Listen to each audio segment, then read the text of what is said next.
வணக்கம். இன்னைக்கு நம்ம தமிழ்நாடு இன்ஜினியரிங் காலேஜ் அண்ட் அதோட கவுன்சிலிங் ப்ராசஸ் பற்றி பார்க்க போகிறோம். ஃபர்ஸ்ட்டு தமிழ்நாடுல என்னென்ன டிவிஷனில் வந்து இன்ஜினியரிங் காலேஜஸ் இருக்குதுன்னு பார்த்துடலாம். டோட்டலாக மொத்தம் இன்ஜினியரிங் காலேஜ் 450+ காலேஜஸ் இருக்குது. அதில் university college 4, government aided college 3, government colleges 11, constituent college சொல்லுவாங்க அது 16, செல்ஃப் ஃபைனான்சிங் காலேஜஸ் 400+ இருக்குது. ஃபர்ஸ்ட் யூனிவர்சிட்டி காலேஜ் 4ன்னு சொன்னேன். அது என்னென்ன காலேஜஸ்ன்னு பார்த்துடலாம். University department of Anna university CEG campus, university department of Anna university MIT campus, university department of Anna university ACT campus, அப்புறம் school of architecture and planning இருக்குது. Next government aided college PSG college of technology கோயம்புத்தூரில் இருக்குது. Second CIT Coimbatore institute of technology. Next வந்து third வந்து Thiagaraja college of engineering and technology மதுரையில் இருக்குது. Next government colleges 11 இருக்குன்னு சொன்னேன். First Alagappa Chettiar college of engineering, Thanthai Periyar college government college institute of technology வெள்ளூரில் இருக்குது. Next government college of technology Coimbatore, சேலமில் ஒரு காலேஜ் இருக்குது, பர்கூரில் ஒன்று இருக்குது, தர்மபுரியில் ஒன்று இருக்குது, தேனியில் அண்டு திருச்சிராப்பள்ளி, திருநெல்வேலி அண்டு ஈரோடு இங்கெல்லாம் இருக்கிறது எல்லாமே வந்து pure government college. Next constituent college 16 இருக்குன்னு சொன்னேன். அதில் வந்து 3 வந்து அண்ணா யூனிவர்சிட்டி அப்படிங்கிற ரீஜனல் கேம்பஸ் அப்படிங்கிற நேமில் வரும். அது எங்கெங்கே இருக்குதுன்னு பார்த்துக்கலாம். Anna university regional campus Coimbatore, Anna university regional campus Madurai, Anna university regional campus Tirunelveli. Total 16 காலேஜில் 3 காலேஜஸ் வந்து ரீஜனல் கேம்பஸ், மிச்சம் இருக்க 13 காலேஜஸ் வந்து university college of constituent college, university department of engineering அப்படின்னு இருக்கும். அது எங்கெங்கே இருக்குன்னா திருச்சி இந்த மாதிரி கொஞ்சம் ரூரல் பிளேசஸில் இருக்கும் 13 colleges. Next private college that is self financing college என்னென்னு பார்த்துடலாம். Sivasubramaniya Nadar college of engineering சென்னையில் இருக்குது, OMR ரோடில் இருக்குது. Next CIT Chennai institute of technology, RIT Rajalakshmi institute of technology Sri Sairam. Next Coimbatore side பார்த்தோன்னா PSG institute of research and technology. அது வந்து பிஎஸ்ஜியோட எய்டட் காலேஜோட செகண்ட் காலேஜ் அது. Next Sairam college, REC Rajalakshmi engineering college, ஆர்எம்கேலே ஒரு 3 காலேஜஸ் நியர்லி இருக்குது. ஸோ இது எல்லாமே வந்து அது கோயம்புத்தூர் சைடு பார்த்தோன்னா Sri Eshwar college of engineering, Sri Krishna college of engineering, Sri Kumaraguru college of engineering and technology. இது எல்லாமே வந்து செல்ஃப் ஃபைனான்சிங் ப்ரைவேட் காலேஜஸ். இப்போ எத்தனை டைப்ஸ் காலேஜஸ் இருக்குன்னு மொத்தம் 4-5 டைப்ஸ் இருக்குது. என்னென்ன பார்த்தோம்? Universities, government aided, constituent college, self financing college. இதில் என்னென்ன சப்ஜெக்ட் டாமினன்ட் கோர்சஸ் இருக்குது, என்னென்ன சப்ஜெக்ட்ஸு காலேஜஸில் எந்தெந்த சப்ஜெக்ட்ஸ்லாம் இருக்குது அப்படின்னு நம்ம பார்க்க போகிறோம். இப்போ டோட்டலாக இந்த சப்ஜெக்ட்னு பார்க்காம மேக்ஸ் டாமினன்ட் கோர்சஸ் என்ன, ஃபிசிக்ஸ் டாமினன்ட் கோர்ஸ் என்ன, கெமிஸ்ட்ரி டாமினன்ட் கோர்சஸ் என்ன இருக்குது, பயாலஜி டாமினன்ட் கோர்ஸ் என்னன்னு பார்க்கலாம். ஃபஸ்ட்டு மேத்தமெட்டிக்ஸ் டாமினன்ட் கோர்ஸ் என்னென்ன இருக்குன்னா computer science and engineering. Computer science and இன்ஜினியரிங்கில் வந்து AI/ML இருக்குது. கம்ப்யூட்டர் சயின்ஸ் இன்ஜினியரிங்கில் artificial intelligence and machine learning இருக்குது. கம்ப்யூட்டர் சயின்ஸ் அண்ட் இன்ஜினியரிங்கில் cyber security. Next computer science and இன்ஜினியரிங்கில் வந்து டேட்டா சயின்ஸ். கம்ப்யூட்டர் சயின்ஸ் இன்ஜினியரிங்கில் இன்டர்நெட் ஆஃப் திங்ஸ். அப்புறம் computer science and business system, computer science and communication engineering, computer science and design, computer science and technology. Next BTech artificial ideas, artificial intelligence and data science. இதெல்லாமே வந்து mathematics based dominant courses. இதெல்லாமே maths base பண்ணி மேக்ஸை dominate பண்ணி இருக்கிற courses இதெல்லாமே. Next நம்ம என்ன பார்க்க போகிறோன்னா electronics that is physics based related course. என்னென்னா electronic and communication engineering, electronic and instrumentation engineering, electronic and telecommunication engineering, medical electronic engineering. அது இல்லாமல் உங்களுக்கு மெக்கானிக்கல் இன்ஜினியரிங் ஃபீல்டில் மெக்கானிக்கல் இன்ஜினியரிங்கும் robotics and automation, metallurgy engineering, mechatronics. Next civil based வந்து உங்களுக்கு civil engineering இருக்கும். Next production engineering, manufacturing engineering, industrial engineering. இதெல்லாமே வந்து physics related. physics dominant courses. Next, biology dominant course என்னன்னு பார்த்தலாம். Biotechnology, industrial biotechnology and biochemical engineering, food technology, petrochemical technology, petroleum engineering and technology, agricultural engineering. Next, chemistry dominant courses என்னன்னு பார்க்கலாம். Chemical and electrochemical engineering, chemical engineering, textile chemistry, printing and packing technology, handloom and textile technology, leather technology, plastic technology, pharmaceuticals technology, safety and fire engineering. இது எல்லாமே வந்து chemistry related courses. Next, அது இல்லாமல் design ரிலேட்டடாக சில courses இருக்குது. என்னென்னு பார்த்தலாம். fashion technology, apparel technology, ceramic technologies. என்னென்ன காலேஜஸ் இருக்குன்னு பார்த்தோம். அந்த காலேஜஸில் சப்ஜெக்ட் டாமினன்ட் கோர்சஸ் என்ன இருக்குன்னு பார்த்தோம். இப்போ அந்த கோர்சஸ்க்கு இப்போ காலேஜஸ்க்கு நம்ம போனோம்னா த்ரூ கவுன்சிலிங் மூலமாக தான் நம்ம போக முடியும். அந்த கவுன்சிலிங் ப்ராசஸ் என்னென்னு நம்ம பார்க்க போகிறோம்.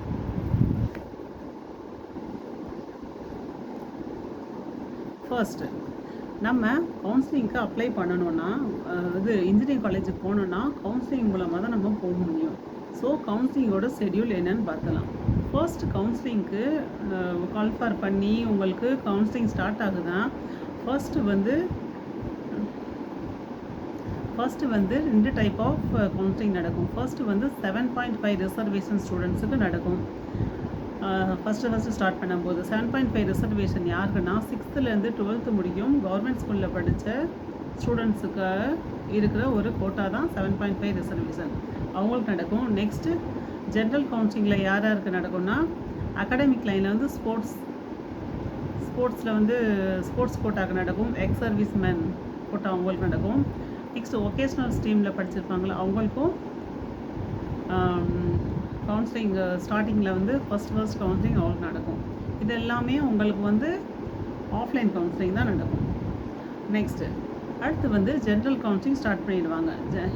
இவங்களுக்கு எல்லாத்துக்குமே நான் சொன்னேன்ல 7.5 reservation, sports persons, next ex service man, vocational இவங்களுக்கு எல்லாமே கவுன்சிலிங் முடிஞ்சதுக்கப்புறம் next round 1, round 2, round 3, round 4 இந்த மாதிரி நடக்கும். ஸோ இப்போ ரவுண்ட் 1 இந்த மூணு ரவுண்டு நடக்கும். முடிஞ்சதுக்கப்புறம் 3 ரவுண்ட்ஸ் முடிஞ்சதுக்கப்புறம் சப்ளிமெண்ட்ரி கவுன்சிலிங் ஒன்று நடக்கும். Next SCA to SC, SCAக்கும் SC கேண்டிடேட்ஸுக்கும் ஒரு கவுன்சிலிங் நடக்கும். ஃபர்ஸ்ட் இந்த கவுன்சிலிங் ப்ராசஸ் என்னன்னு நம்ம பார்க்க போகிறோம். First TNEA online admission and counselling என்னென்ன எப்படி நடக்கும்னு பார்க்க போகிறோம். ஃபர்ஸ்ட்டு வந்து அட்மிஷன் எப்படி நம்ம போடணும்னா ஃபஸ்ட்டு கவுன்சிலிங்க்கு நம்ம ஃபஸ்ட்டு இப்போ அப்ளை பண்ணுறோன்னா கேண்டிடேட் வந்து ஃபஸ்ட்டு ரெஜிஸ்டர் பண்ணணும். ஆன்லைன் போர்ட்டலில் ரெஜிஸ்டர் பண்ணணும். நெக்ஸ்ட்டு ஃபார்ம் ஃபில் பண்ணணும். நெக்ஸ்ட் அப்லோட் டாக்குமெண்ட்ஸை அப்லோட் பண்ண சொல்லுவாங்க. என்னென்ன டாக்குமெண்ட்ஸ் அப்லோட் பண்ணணும்னா mark sheet, nativity certificate, community certificate, income certificate, special category certificate இதெல்லாமே நம்ம அப்லோட் பண்ணணும். நெக்ஸ்ட்டு ஒரு லைட்டாக ஒரு சின்ன அமௌண்ட் மட்டும் பே பண்ணிடணும். ஒரு 500 அந்த மாதிரி அந்த அமௌண்ட்டை நம்ம பே பண்ணிடணும். பே பண்ணி முடிச்சதுக்கப்புறம் சில டேஸ் கழித்து கொஞ்ச நாள் கழித்து random number generated by TNEA random நம்பர்னு ஒரு நம்பர் கொடுப்பாங்க. அந்த நம்பர் எதுக்குன்னா இப்போ வந்து 190 வந்து எல்லோரும் 190 ஒரு ஸ்டூடெண்ட் இருக்க மாட்டாங்க. ஒரு 1000 ஸ்டூடெண்ட்ஸ் 2000 ஸ்டூடெண்ட்ஸ் இருப்பாங்க. அவங்களுக்கு வந்து இந்த கவுன்சிலிங் ப்ராசஸில் யார் ஃபஸ்ட்டு அப்படிங்கிற மாதிரி அவங்க அதுக்காண்டி ஒரு நம்பர் வந்து ப்ரொடியூஸ் பண்ணுவாங்க. அதுதான் ரேண்டம் நம்பர். ஸோ இது ப்ரொடியூஸ் பண்ணதுக்கப்புறம் நம்ம ஆன்லைன்லேயே என்ன பண்ணுவாங்கன்னா சர்டிஃபிகேட் வெரிஃபிகேஷன் பண்ணுவாங்க. அது எங்கே பண்ணுவாங்கன்னா ஆன்லைன்லேயே வந்து TFC சென்டர் சொல்லுவாங்க. ஸோ அங்கே பண்ணுவாங்க. அது TFC சென்டர்னால் வந்து டிஸ்ட்ரிக்ட் ஃபெசிலிட்டேஷன் சென்டர். ஒவ்வொரு டிஸ்ட்ரிக்ட்டுக்குமே ஒரு பிளேஸ் ஆர் 2 பிளேஸ் வந்து அப்படி அலாட் பண்ணி வச்சுருப்பாங்க. நமக்கு எந்த ஒரு டவுட் கவுன்சிலிங் சம்மந்தமாக டவுட் இருந்தாலுமே நம்ம வந்து அவங்க போய் கிளாரிஃபை பண்ணிக்கலாம். நெக்ஸ்ட் சர்டிஃபிகேட் வெரிஃபிகேஷன் பண்ணதுக்கப்புறம் ரேங்க் லிஸ்ட் விடுவாங்க. ஒரு 1,50,000 பர்சன்ஸ் யார் அப்ளை பண்ணியிருக்காங்கன்னா அதில் ஃபஸ்ட் ரேங்க் யார், செகண்ட் ரேங்க் யார். நான் சொன்னேன்ல ரேண்டம் நம்பருக்கு வந்து ஒரே மார்க்கில் வந்து 1000 2000 இருக்காங்கன்னா அவங்கள ஸ்ப்ளிட் பண்ணி 190ல் வந்து 1000 இருக்காங்கன்னா அந்த ரேண்டம் நம்பர் படி அவங்க வந்து ஆர்டர் பேஸ் பண்ணி அந்த ரேங்க் லிஸ்ட்டில் இருக்கும். நெக்ஸ்ட்டு கவுன்சிலிங் வந்து ஸ்டார்ட் ஆக போகுது அப்படிங்கிறது நமக்கு ஒரு நோட்டிஃபிகேஷன் கொடுத்துருவாங்க. ஃபர்ஸ்ட் ரவுண்டுக்கு எப்போ நடக்கும், செகண்ட் ரவுண்டுக்கு எப்போ நடக்கும், தேர்ட் ரவுண்டுக்கு எப்போ நடக்கும்ட்டுமே ஒரு ஷெட்யூல் கொடுத்துருவாங்க.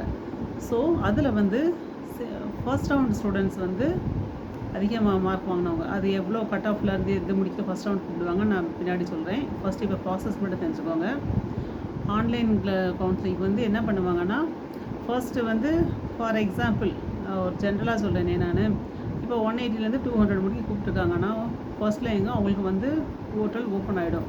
அவங்க வந்து ஃபஸ்ட்டு காலேஜ் அவங்களுக்கு எப்படி என்ன பண்ணலாம் அப்படிங்கிறத என்னென்ன காலேஜ் அவங்களுக்கு வேணும்னு அவங்க சாய்ஸ் ஃபில் பண்ணிடுவாங்க.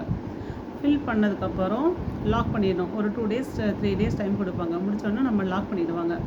லாக் பண்ணி முடித்தோடனே இன்றைக்கி ஒரு ஈவினிங்குள்ளே 5 o'clock முடிக்கணும்னா 5 o'clock லாக் பண்ணிவிட்டு நம்மளுக்கு ரிசல்ட் வந்து நெக்ஸ்ட் டே மார்னிங் நம்மளுக்கு தெரிஞ்சிடும். நம்ம சாய்ஸ் ஃபில் பண்ணதுக்கு என்ன காலேஜ் கிடச்சிருக்கு அப்படின்ட்டு. நமக்கு என்னென்னா டென்டேட்டிவ் அலாட்மெண்ட் அப்படிங்கிற ஒரு அலாட்மெண்ட் காலேஜ் வந்துடும். காலேஜ் வந்ததுக்கப்புறம் நம்ம வந்து கன்ஃபார்ம் பண்ணணும். அவங்க வந்து டைம் கொடுத்துருப்பாங்க. கன்ஃபார்ம் பண்ணுறதுக்கு என்ன பண்ணணும்னா உங்களுக்கு எனக்கு ஓகே அந்த காலேஜ் ஒரு ஃபஸ்ட் ரவுண்டுக்கு ஃபார் எக்ஸாம்பிள்ஸ் நம்ம சாய்ஸ் ஃபில் பண்ணதில் அந்த காலேஜ் வந்துடுச்சுன்னா எனக்கு ஓகே அக்செப்ட் அண்ட் ஜாயின் கொடுக்குறேன்னா அக்செப்ட் அண்ட் ஜாயின் அந்த டென்டேட்டிவ் அலாட்மெண்ட் வந்தோன்னா அக்செப்ட் அண்ட் ஜாயின் கொடுத்த உடனேயுமே அவங்களுக்கு கொடுத்துடணும். கொடுத்தவனையும் உங்களுக்கு நெக்ஸ்ட் டே வந்து மார்னிங் வந்து ப்ரொவிஷனல் அலாட்மெண்ட் வந்துடும் அக்செப்ட் அண்ட் ஜாயின் கொடுத்த ஸ்டூடெண்ட்ஸுக்கு. நெக்ஸ்ட்டு வந்து நெக்ஸ்ட் ஆப்ஷன் வந்து என்ன அக்செப்ட் அண்ட் அப்வேர்டு. இந்த ஆப்ஷனுக்கு என்ன என்ன இதுனா இப்போ ஃபஸ்ட்டு ஒரு காலேஜ் கிடச்சிருக்கு. இந்த காலேஜ் ஓகே நான் அக்செப்ட் பண்ணிக்கிறேன். சப்போஸ் அதுக்கு மேலே ஏதோ ஒரு காலேஜ் வந்து வேக்கண்ட் ஆனால் அந்த காலேஜ் எனக்கு தாங்க அப்படின்னு நம்ம கேட்குறது தான் அக்செப்ட் அண்ட் அப்வேர்டு. அதாவது இப்போ எனக்கு கிடச்சிற காலேஜ் நான் வச்சுக்கிறேன், அதுக்கு மேலே சப்போஸ் நல்ல காலேஜ் இருந்துச்சுன்னா எனக்கு கொடுங்க அப்படின்னு சொல்கிறது அக்செப்ட் அண்ட் அப்வேர்டு. இந்த அக்செப்ட் அண்ட் அப்வேர்டில் வந்து நம்ம என்ன நோட் பண்ணணும்னா இப்போ அக்செப்ட் பண்ணிவிட்டு அக்செப்ட் அண்ட் அப்வேர்டு கொடுத்தவனையும் அக்செப்ட் பண்ணிவிட்டு கொடுத்தவனையும் நம்ம என்ன பண்ணணும், அவங்க வந்து ஒரு அமௌண்ட் சொல்லுவாங்க. கவர்மெண்ட் வந்து ஒரு அமௌண்ட் சொல்லுவாங்க. அந்த அமௌண்ட் அண்ட் ப்ளஸ் சர்டிஃபிகேட்டை வந்து நம்ம கொண்டு போய் டிஎஃப்சி சென்டர் சொன்னேன்ல நான் டிஸ்ட்ரிக்ஸ் 1 or 2 இருக்குன்னு அங்கே போய் ப்ரொடியூஸ் பண்ணிடணும். அங்கே போய் எங்கள் கேண்டிடேட்ஸ்கிட்ட பார்த்துட்டு என்ன பண்ணணுன்ட்டு நம்ம ப்ரொடியூஸ் பண்ணிடணும். அங்கே இல்லை நீங்கள் போய் அமௌண்ட்டு பே பண்ணாமல் ப்ளஸ் சர்டிஃபிகேட்டை ப்ரொடியூஸ் பண்ணாமல் இருந்தீங்கன்னா உங்களுக்கு வந்து சீட் அலாட்மெண்ட் இருக்காது. நெக்ஸ்ட் தேர்ட் ஆப்ஷன் வந்து டிக்ளைன் ஸ்கிப். தேர்ட் ஆப்ஷன் எனக்கு எதுவுமே பிடிக்கல, நீங்கள் எனக்கு வந்து அலாட் ஆன காலேஜ் எனக்கு பிடிக்கல அப்படின்னா டிக்ளைன் பண்ணிவிட்டு நம்ம வெளியில் வந்துடலாம். சில பேர்த்துக்கு என்னென்னா சாய்ஸ் ஃபில்லிங் ஒழுங்காக பண்ணாமல் இருந்தாங்கன்னா ஸோ நாட் அலாட்டட்னு சீட் வந்துடும். ஸோ அக்செப்ட் அண்ட் ஜாயின்க்கு வந்து கொடுத்தோடனே நமக்கு நெக்ஸ்ட் டேவே நமக்கு வந்து ப்ரொவிஷனல் அலாட்மெண்ட் வந்துடும். அக்செப்ட் அண்ட் அப்வேர்டு கொடுத்தவங்களுக்கு வந்து 1 week கழிச்சு தான் உங்களுக்கு வந்து நெக்ஸ்ட் டென்டேட்டிவ் அலாட்மெண்ட் வரும். இந்த நமக்கு எனக்கு கிடச்ச காலேஜே கிடச்சிருக்கா இல்லை கிடைக்காம அப்வேர்டு கொடுத்தேன்ல அந்த காலேஜ் கிடச்சிருக்கான்ட்டு உங்களுக்கு 1 week அப்புறம் தான் அந்த இன்ஃபர்மேஷன் என்னென்னு உங்களுக்கு தெரியும்.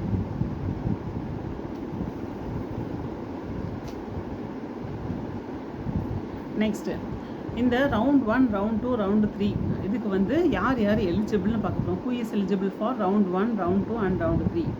ஜென்ரல் கேட்டகரியில் வந்து 45% அக்ரிகேட் மார்க் வாங்கியிருக்கணும். எந்த சப்ஜெக்ட்லாம் ஃபிசிக்ஸ் கெமிஸ்ட்ரி மேக்ஸில் வாங்கியிருக்கணும். ரிசர்வேஷன் கேட்டகரிக்கு வந்து அதாவது பிசி எம்பிசி எஸ்சி எஸ்டி இருப்பாங்கள்ல அவங்களுக்கு வந்து 40% அக்ரிகேட் இருக்கணும் ஃபிசிக்ஸ் கெமிஸ்ட்ரி மேக்ஸில். ரவுண்ட் 1 ரவுண்ட் 2க்கு கட் ஆஃப் பேஸ் பண்ணி கூப்பிட்டாங்கன்னு சொன்னேன்ல. இந்த இயர் 2025 எப்படி கூப்பிட்டாங்கன்னு பார்த்துடலாம். ரவுண்ட் 1ல் வந்து 179லேருந்து 200 இருக்க கட் ஆஃப் பர்சனுக்கு கூப்பிட்டாங்க. ரவுண்ட் 2க்கு வந்து 143லேருந்து 178.9 முடிக்கும். ரவுண்ட் 3 வந்து 77.50லேருந்து 143 முடிக்கும். இந்த ஸ்டூடெண்ட்ஸ் 3 பேர் தான் பார்ட்டிசிபேட் பண்ணாங்க. சப்போஸ் 3லேயுமே எனக்கு கிடைக்கல வேணாம் ஸ்கிப் பண்ணி வந்துட்டிங்கன்னா உங்களுக்கு லாஸ்ட்டில் நான் சொல்லியிருக்கேன் என்ன கவுன்சிலிங் நடக்கும், சப்ளிமெண்ட்ரி கவுன்சிலிங் நடக்கும். அதில் நீங்கள் நியூவாக அப்ளை பண்ணி மறுபடியும் நீங்கள் வந்து கவுன்சிலிங் ப்ராசஸ்க்கு போகிறதுனாலும் போகலாம். Next eligibility of TNEA admission school board நேட்டிவிட்டிலாம் என்ன இருக்கணும், நம்ம வந்து டிஎன்ஏல அட்மிஷன் போடணும் அப்படின்னு பார்த்தோம்னா அகடமிக் குவாலிஃபிகேஷன் +2 முடிச்சிருக்கணும், ஹையர் செகண்டரி எஜுகேஷன் முடிச்சிருக்கணும், physics chemistry maths subject compulsory படிச்சிருக்கணும். ஒகேஷ்னல் ஸ்ட்ரீமில் எலிஜிபிலிட்டி என்னென்னா அவங்க ஒகேஷ்னல் ஸ்ட்ரீமில் அவங்க ஸ்டூடெண்ட்ஸ் வந்து கம்ப்ளீட் பண்ணியிருக்கணும், அதுதான் அதுக்கு வந்து எலிஜிபிலிட்டி.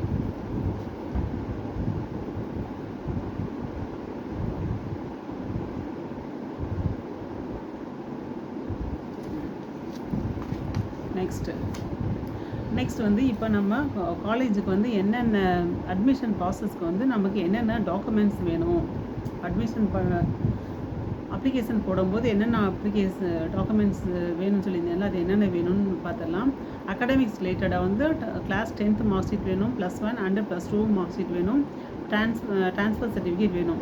நேட்டிவிட்டி அண்ட் ஐடென்டிட்டியில் வந்து கம்யூனிட்டி சர்டிஃபிகேட் வேணும், நேட்டிவிட்டி சர்டிஃபிகேட் வேணும், ஐடென்டி ப்ரூஃப் ஆதார் கார்டு வேணும். அதர்ஸில் வந்து ரெலவென்ட் சர்டிஃபிகேட், ஒரு வேளை ஸ்பெஷல் ரிசர்வேஷன் இருந்தாங்கன்னா அவங்களுக்கு அந்த சர்டிஃபிகேட் வேணும், இன்கம் சர்டிஃபிகேட் வேணும். நெக்ஸ்ட்டு ஃபஸ்ட் கிராஜுவேஷனாக இருந்தாங்கன்னா அவங்களுக்கு வந்து first graduation certificate வாங்கியிருக்கணும்.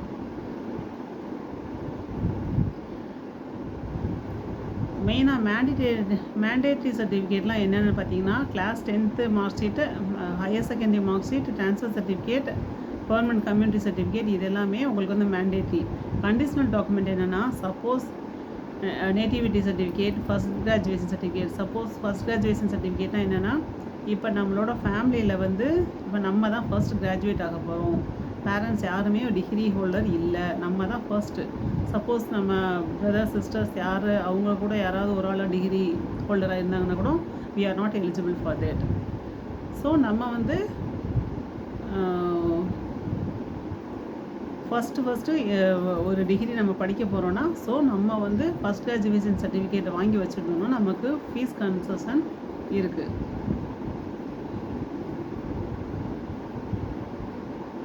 Special reservation certificates என்னென்ன வேணும்னா முன்னாடி சொல்லியிருந்தேன் இந்த ஸ்போர்ட்ஸ் எக்ஸ் சர்வீஸ்மேன், அது அவங்க வந்து சர்டிஃபிகேட்ஸ் வாங்கணும். என்னென்ன சர்டிஃபிகேட்ஸ் தான் எக்ஸ் சர்வீஸ்மேன் சர்டிஃபிகேட் வாங்கணும், ஸ்போர்ட்ஸ் பர்சனாக இருந்தால் எமினன்ட் ஸ்போர்ட்ஸ் பர்சன் சர்டிஃபிகேட் வாங்கணும். அதர் தென் தமிழ்நாடு அப்படின்னாங்கன்னா இந்த இப்போ ஸ்ரீலங்கன் தமிழ் ரெஃப்யூஜி சர்டிஃபிகேட் அப்படின்னு வாங்கணும். நெக்ஸ்ட்டு பாஸ்போர்ட் சைஸ் கண்டிப்பாக வேணும். நெக்ஸ்ட் இந்த கோர்சஸ் இன்ஜினியரிங் கவுன்சிலிங்கில் வந்து ஒவ்வொரு கம்யூனிட்டிக்கும் என்னென்ன ரிசர்வேஷன், என்னென்ன கோட்டா, என்ன கம்யூனிட்டி ரிசர்வேஷன் எவ்வளோன்னு பார்த்துடலாம். ஓப்பன் காம்படிஷனுக்கு வந்து ஓசி 31%, பேக்வேர்டு கிளாஸ் பிசிக்கு வந்து 26.50, இது எல்லாமே 100க்கு டிவைட் பண்ணி சொல்லிக்கிட்டு இருக்கேன். மோஸ்ட் பேக்வேர்டு கிளாஸ் வந்து denotified communities MBC and DNC 20%. Scheduled கேஸ்ட்டுக்கு வந்து 15, ஷெட்யூல்டு கேஸ்ட் அருந்தரியர் எஸ்சிஏ அப்படி சொல்லுவாங்க, அவங்களுக்கு வந்து 3%, ஷெட்யூல்டு ட்ரைப் 1%. நெக்ஸ்ட் வந்து நம்ம டைப்ஸ் ஆஃப் காலேஜஸ் பார்த்தோம். அதில் வந்து இப்போ கவர்மெண்ட் காலேஜுக்கு எவ்வளோ ஃபீஸ் ஸ்ட்ரக்சர் ஆகும், ப்ரைவேட் காலேஜுக்கு எவ்வளோ, கவர்மெண்ட் எய்டடுக்கு எவ்வளோ ஆகும்னு ஒரு ஓவரால் ஒரு ரிவ்யூ பார்த்துடலாம். இப்போ கவர்மெண்ட் காலேஜில் போய் நம்ம ஜஸ்ட் ஒரு ஃபீஸ் மட்டும் நம்ம ஒரு சீட் கிடச்சிச்சுக்கோ. கவுன்சிலிங்கில் நான் சொல்கிறது எல்லாமே கவுன்சிலிங்கில் மட்டும், மேனேஜ்மெண்ட் போட்டால் சொல்லலை. நான் கவர்மெண்ட் ஃபீஸ் பே பண்ணணும்னா ஃபீஸ் வந்து ஒரு கவர்மெண்ட் காலேஜில் 10,000 ஃபீஸ் இருக்கும், plus hostel plus mess fees அப்படின்னு நம்ம பார்த்தோன்னா ஒரு 50,000க்குள்ளே முடியும். ஸோ ஓவராலாக வந்து 1 இயர்க்கு கவர்மெண்ட் காலேஜில் படிக்கணும், ஒரு நியர்லி ஒரு 75,000 வேணும்னு வச்சுக்கோங்க. நெக்ஸ்ட்டு கவர்மெண்ட் எய்டில் வந்து ஒரு ஃபீஸ் வந்து 35,000 நியர்லி இருக்கும், ப்ளஸ் ஹாஸ்டல் ப்ளஸ் மெஸ் அது வந்து உங்களுக்கு கொஞ்சம் அதிகம் தான் இருக்கும். ஸோ அது ஒரு 1 lakh வந்துடும். ஸோ டோட்டலாக 1 இயருக்கு 1,35,000 ஆர் அரௌண்டாக 1,50,000 வேணும் கவர்மெண்ட் எய்டட் காலேஜில் படிக்க.